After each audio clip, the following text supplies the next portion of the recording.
Hello guys, কেমন হবে যদি বাংলাদেশ থেকে মোবাইল ব্যান করে দেওয়া হয়? গাইস, মোবাইল, ল্যাপটপ, টিভি এই সবে যদি বাংলাদেশের থেকে ব্যান হয়ে যায়, তাহলে কেমন হবে বাংলাদেশ? বাংলাদেশের কিছু কিছু মানুষ আছে যারা হাঁটতে যায় মোবাইল টিপে, রাস্তা চলতে চলতে মোবাইল টিপে, আবার খাইতে খাইতেও মোবাইল টিপে।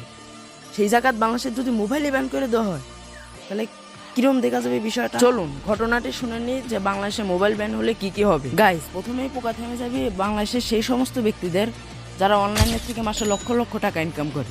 গাইস, যারা ফেসবুক, ইউটিউব বা অন্যান্য ওয়েবসাইট বা অন্যান্য অ্যাপসে যারা জিনিস বেচা কিনা করে বা অনলাইনে বিজনেস করে, তাদেরও কিন্তু অনেক ক্ষতি হয়ে যাবে। গাইস, তারপর পোকা থেমে যাবে ফ্রি ফায়ার ইউটিউবারদের বা ফ্রি ফায়ার লাভারদের, কারণ মোবাইল তারা কিনেই ফ্রি ফায়ার খেলার জন্য।